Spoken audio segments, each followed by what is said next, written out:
Athato means, now that you got a human form of life, don't simply direct your inquiries towards eating, sleeping, mating, and defending, which are the basic necessities of all living beings. Every created being, having got a material body and a material mind, has got four necessities. Ahara, nidra, bhaya, maithunam cha samanyametat pashubhi naranam. Now, having got this body, it is definitely required that one has to make some search out for some food, eating, sleeping, mating, and defending. But human form of life, because of the developed consciousness, there is a fifth necessity in this human form of life that is called Brahma Jignasa. Inquire into what is the absolute truth, who is God, or even who am I, or what is this world. So this sort of inquiry is specially meant for human beings. So that is the beginning of the Vedanta Sutra. And Acharyas have elaborately explained this. But even before the Acharyas have given explanations, after Vyasadeva compiled it, Vyasadeva himself has given the complete explanation of the Vedanta Sutras in the form of Srimad Bhagavatam. So Bhagavatam contains the explanation of the Vedanta Sutra. So coming back to my original point, that the fruit is the best part of the tree, not only because the fruit has the nectarian essence of the whole tree, but fruit contains something also very, very, very important part of the tree. It contains the seed of the tree, which means the entire tree is there in the seed form. Because you take that seed, sow it, one more mango tree will come up. And one tree can produce how many seeds? As many fruits, at least in the case of mango fruit. As many fruits. So let's say a mango tree lasts for 80 years. Formerly at least, mango trees used to give, good mango trees used to give about 20,000 fruits in the season, 1 year. So 20,000 into 80. How much is that? 20,000 into 80. 16 lakhs? Yes, 16 lakhs. So 16 lakh fruits in its lifetime, it gives 16 lakh seeds. So can you imagine that one tree gives 16 lakh seeds, 16 lakh more trees. And each of those trees can give 16 lakh seeds more, along with the 16 lakh fruits that you can enjoy. This is called Krishna's creation. Even Krishna's inferior creation. This material world is Krishna's inferior creation. Superior creation is the spiritual world. So even in this material world, Krishna has created something called a tree. And this tree is such a wonderful creation of Krishna that it gives us the wonderful fruit, which we can really relish the best, most relishable nectarian part of the tree. And also it contains the seed for more trees to be planted and enjoy more fruits. So actually perpetuates itself. The very tree that was created in the beginning, it perpetuates itself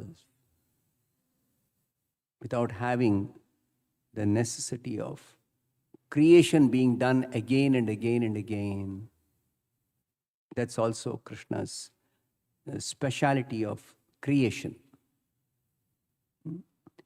Prabhupada says one very important point, that somebody might say God's creation is wonderful, that He created the first man and first woman, human species, and then after that, the man and woman combine and produce more offspring of men and women.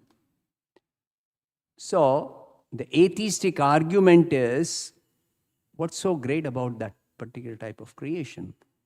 We have now, let's say there is a watchmaking machine. Formerly, there was no watchmaking machine.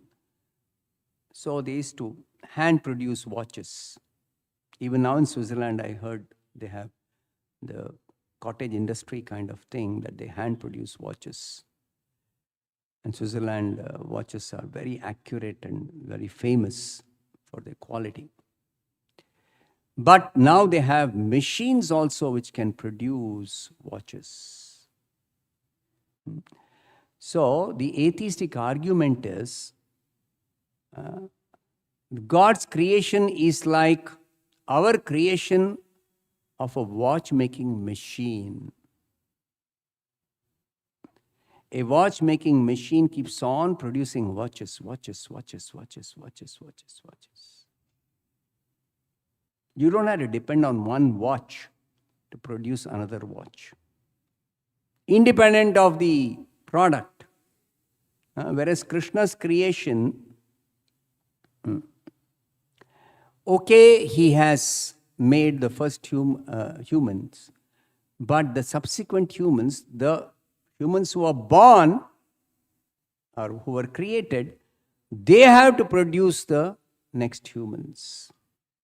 So even if you consider that what He created was like a product and a machine which can produce the more products. So we already have done that. First a watch was produced.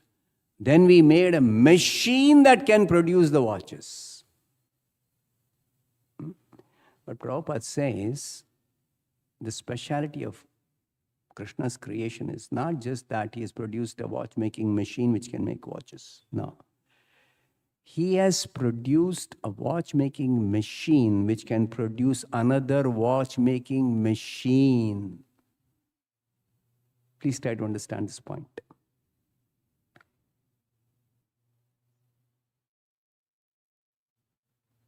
He has produced a watchmaking machine which can produce, the machine can produce another machine which can produce more machines and more watches. That's why I'm trying to explain Krishna's creation of the tree is not just an ordinary creation that can give you some nice fruits. No. It can give you the seeds which can produce further trees, which can give you further fruits and trees and seeds. And this can go on perpetually. This can go on perpetually. So, Prabhupada says that if the scientists or the technologists can produce a watchmaking machine which can produce watchmaking machines like itself, then the intelligence of a human being may approach the intelligence of God. Even then they cannot Even if they, let's say, if hypothetically, they have got something called artificial intelligence now. With that, they may produce a machine which produces another machine. Okay. But still, all these machines are subject to destruction. Whereas Krishna's creation is not just all the products of the material energy, matter, but Krishna's creation is also the spirit souls who have no death, who don't deteriorate, who cannot be destroyed, who are eternal.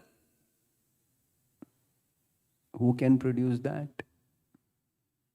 Nobody can produce that. So that is only Krishna can do that.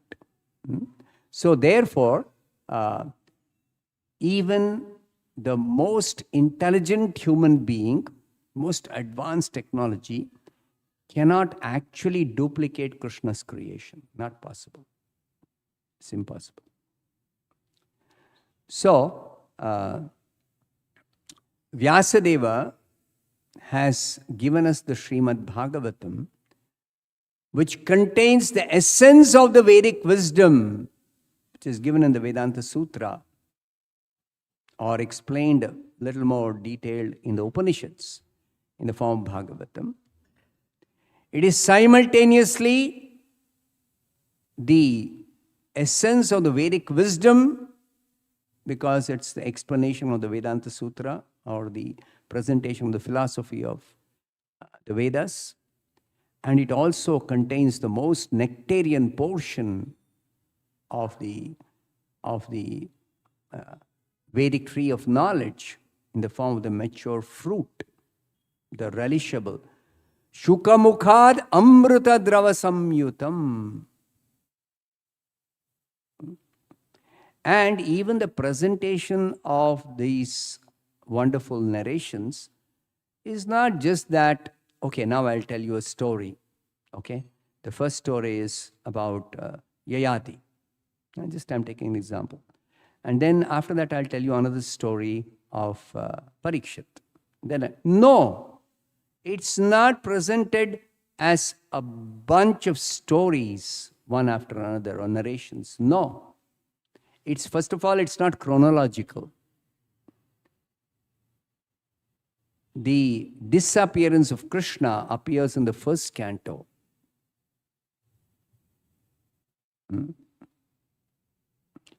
And the appearance of Krishna appears in the 10th canto. This itself is very wonderful, in the sense that it is building up the suspense.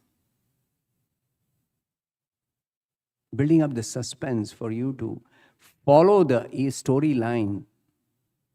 If you try to follow the storyline in the Srimad Bhagavatam, it is very, very interesting, because it begins with just 6 questions by the sages of Naimisharanya. And then the answers to those questions are given in the first 3 chapters of the first canto. It's over. But then Suta Goswami, who's answering those questions to the sages of Naimisharanya, he's noticing that the sages have so much inquisitiveness to know about Krishna. So he says, if you want to know about Krishna, I shall recite to you the Srimad Bhagavatam, because it's the best narration of Krishna. Most interesting, wonderful narration of Krishna. So I shall narrate to you the Srimad Bhagavatam. They became very, very, very happy upon hearing from Suta Goswami. He's going to narrate the Srimad Bhagavatam. So before he could even begin narrating the Srimad Bhagavatam, there are so many questions that to answer those questions, Suta Goswami actually had to elaborately answer those questions before beginning the recitation of the Bhagavatam, that the remaining 16 chapters of the first canto itself, practically the whole of first canto, is only introduction to the Bhagavatam in terms of the questions about the Bhagavatam itself, which the sages of Naimisharanya asked Suta Goswami. So Bhagavatam has become, it is already relishable, but it became more relishable because it came out of the lips of Shukadev Goswami.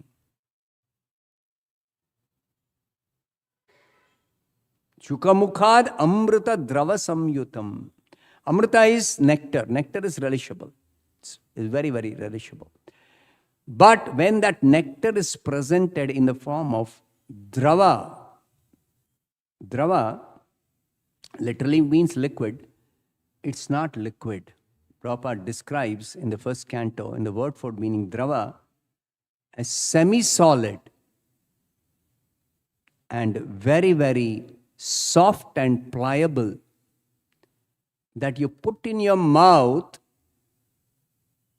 if you drink some liquid which is very relishable, a very nice beverage. Then the liquid doesn't last very long in your tongue. On the other hand, a solid will last quite some time on your tongue, lot more. But the solid, you have to chew and you have to extract the juice or the nectar out of it. Where the semi-solid is both a solid and a liquid. That you put the semi-solid thing on your mouth, immediately it melts and there is the wonderful, relishable taste. But because it has to melt gradually, you can relish it for quite some time. So Bhagavatam contains the essence, but the essence is elaborated in the form of the narration of the pastimes of the Lord. And these pastimes are interwoven because of the different questions asked by the sages of Naimisharanya. And within a conversation, it begins with a conversation by Suta Goswami and the sages of Naimisharanya. Within that, there are so many other conversations to which reference is made. Suta Goswami refers to the conversation between Shukadev Goswami and Parikshit Maharaj. Shukadev Goswami refers to conversation between Vidura and Maitreya. Maitreya refers to conversations between Narada and Yudhishthira. Narada refers to some conversations between some Yogendras, Nava-Yogendras and one King Nimi. Like that, there are so many narrations within narrations. So, there is suspense. There are a lot of interesting narrations, wonderful stories. But these are not stories in the sense of fiction. These are actual incidents that took place in the past. Real persons, real happenings, real adventure, real drama, but drama in real life. There's not some fictitious drama just meant for some entertainment for some time. No. So and all this contains the highest philosophy of the Vedic literature in the form of Vedanta Sutra. Vedanta Sutra is explained through all these narrations. Now, why I gave this entire explanation is that here there is a conversation between Garga Muni and Nanda Maharaj. Garga Muni has just arrived. He has got a secret mission. He's come on behalf of Vasudeva. Vasudeva has hidden Krishna and Balaram in the house of Nanda Maharaj. Nanda Maharaj knows Vasudeva has hidden Balaram in his house. That he knows. Because Balaram was born to Rohini. Rohini is the queen of Vasudeva. Rohini is hidden by Vasudeva because of the atrocities of Kamsa. That's very clear to Nanda Maharaj. But Nanda Maharaj doesn't know even Krishna was hidden by Vasudeva in his own house. Vasudeva knew that Krishna was, Yogamaya was born to Nanda and Yashoda, and he exchanged on the instruction of Krishna himself that you are anxious to protect me, so you hide me in Nanda Maharaj's house. And you exchange me for the child, girl child, which is born of Nanda. Don't worry about that girl child's life. I will take care of that. So he gave the assurance, and Vasudeva secretly did it. And only Vasudeva and Devaki, only they knew that Krishna is hidden in Nanda Maharaj's house. So now, Garga Muni has been sent by Vasudeva for the name-giving ceremony to be performed for Krishna and Balaram. And Garga Muni has come, so Nanda Maharaj, when he saw Garga Muni, because Nanda Maharaj had not invited. And when Garga Muni appeared in his house, went to his house, he was very happy. Oh, the great saintly person, great Brahmana, the priest of the Yadu dynasty has come to my house. So he received him very nicely and told, please perform some samskara for my two sons. My two sons. So then Garga Muni is replying that I am the priestly guide of the Yadu dynasty. This is the previous verse to what we read today. This is known everywhere. Therefore, if I perform the purificatory process for your sons, Kamsa will consider them the sons of Devaki. Why should Garga Muni, who is the priest of the Yadu dynasty, something to do with Kshatriyas, why should he come to some village, Vrindavan or Gokula, and perform name-giving ceremony for two of Nanda Maharaj's sons?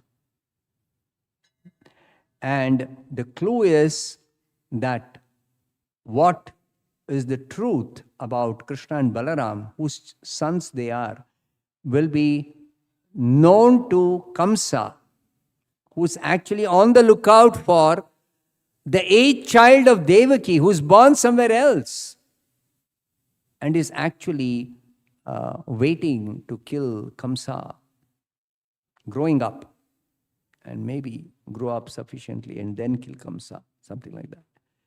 Because the 8th child of Devaki and Vasudeva, Kamsa thought was a baby girl. But that baby girl revealed to Kamsa, I am not the child who is destined to kill you. Because the prophecy was the 8th child of Devaki and Vasudeva was supposed to be the cause of Kamsa's death.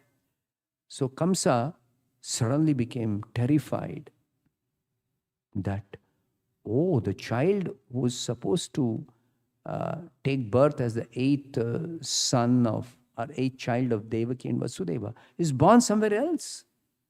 So this is something very, very mysterious that has happened. That means I am not safe anymore. So that Yogamaya revealed, Durga Devi revealed that Durga Devi is Yogamaya itself is not known to anybody. That is explained by Prabhupada in the translation. But that's also another confidential thing. So like that, the narration of the Bhagavatam, like this, is full of confidential information, full of confidential details of the narrations themselves, the events, the stories, the, the, the philosophy, the most confidential philosophy is there in the Bhagavatam. So, Garga Muni is giving a hint to Nanda Maharaj that there is a danger for Krishna and Balaram, of course. He didn't say only for Krishna. Krishna and Balaram, there is danger that Kamsa, who is very, very cruel, is described. Kamsa Papamati Sakhyam. He is Papamati. He is a very sinful person. Because he already arranged killing of so many children around Mathura. Because there's a danger from some child which is born somewhere for his life. Kill all the children who are born. Such a sinful person. Doesn't care.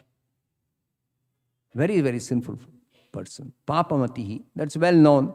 Okay. And then Sakyam.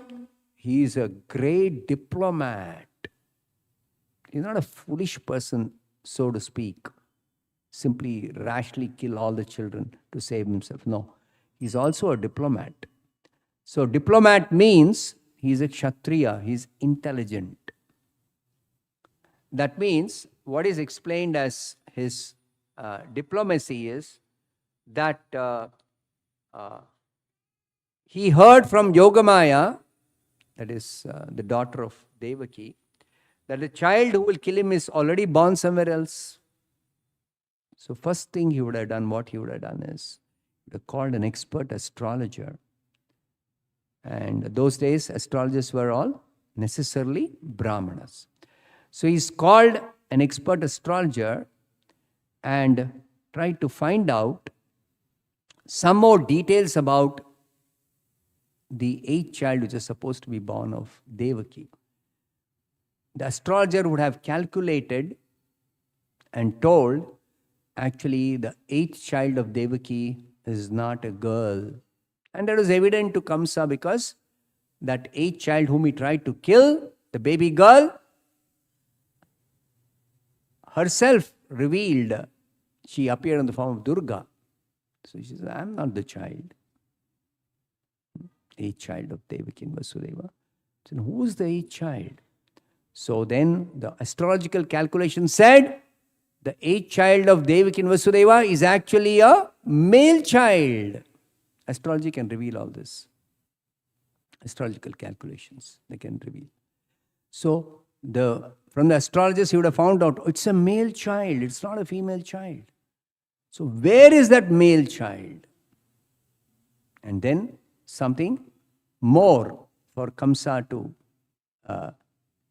suspect that actually that child is the son of Nanda Maharaj, because he sent demons, his demonic associates, to kill Krishna, the son of Nanda. But then Putana could not kill, Trinavarta could not kill, Shakatasura could not kill. Already 3 asuras, 3 demons have tried to kill, they could not kill. So Kamsa would have got some clue. Maybe the son of Nanda is not the son of Nanda. Maybe. That is going to get confirmed, according to Garga Muni, when he's speaking to Nanda Maharaj. When I perform the name-giving ceremony for Nanda Maharaj's sons, and that will get confirmed.